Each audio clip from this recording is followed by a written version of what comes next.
Hull City come into this one having to make a couple of enforced changes. Jaden Philogene is the most obvious one. He dropped out of training on Tuesday, but there's no sign of Jason Lakilo either from the Hull City side for this one. So the Tigers bring back Ozan Tufan, and Tyler Morton also comes back in, having limped off against Birmingham. So the 11 for the Tigers: Allsop in goal, Coyle, Jones, McLaughlin and Greaves in an unchanged back four. Seri and Morton side by side together. We expect Traore to go wider with Tufan through the middle and Scott Twine on the opposite side with Delap up front.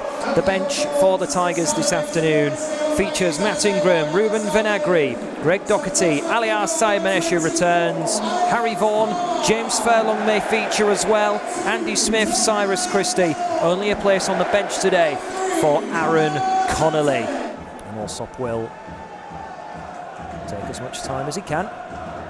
Plonks the ball down just to the right of the penalty spot. He's trying to invite Jed Wallace in as Allsop's going to play through the middle towards Michael Seri. He's giving it straight away. Wallace, 1-0. And that's an awful error. So Ryan Allsop played the ball out to John Michael Seri, and Seri, wanting to play the ball into the defence, has presented a gift to Jed Wallace.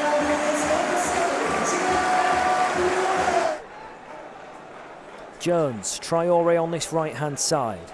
Looks to find Seri in field. Quick first-time ball to Delap, under pressure but still has the ball at feet. Sends it out wide towards Twine. This is the chance for him to run at the penalty area. Twine will try and set a crossing to the back post where Coyle's waiting, and Coyle has scored!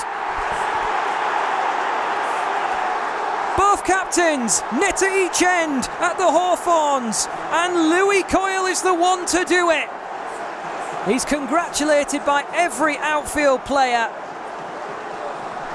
And Hull City, with 5 minutes to go before half-time, have an incredibly precious equaliser. The Tigers might be tempted to make changes in a moment. There's been very few, just the one. Carl Bartley having to come off injured for West Brom. Neither manager have blinked yet from the bench as Jed Wallace turns smartly, and now Grady Diangana in behind the defence, checks away from Jacob Greaves, presents the ball to Phillips, and West Brom go 2-1 up.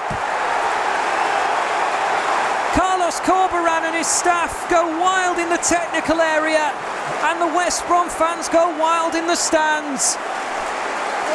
Matt Phillips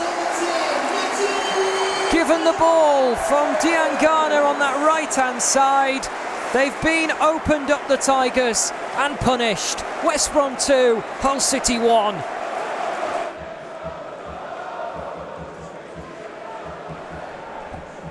Can the Tigers get themselves back in the game, or are West Brom going to put distance as they're into the penalty area? Comes to Semi Ajayi!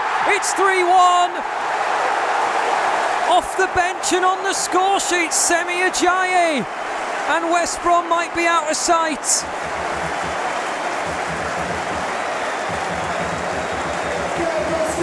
They switched off at a set piece, allowed West Brom into the area.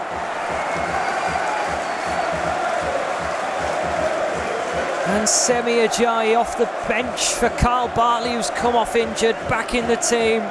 He's got goals to his name before, and he's got one now that might just put West Brom out of sight. Harry Vaughan is waiting for somebody to try and put the ball through to in the penalty area. Instead, he just goes back towards John Michael Seri. Now it's over with Twine. Twine now standing a ball up into the penalty area. Header won by Harry Vaughan. It's going to come to rest with Doherty 20 yards out. He's trying to create space to shoot. Christie spots Aliar out wide on the right into the penalty area with Doherty. Shot is pushed out by Palmer, comes to Seri over the top. It would have given Hull City the most minuscule glimmer of hope if Seri had seen that ball crash into the back of the net, but not to be. And into the last 90 seconds of the contest,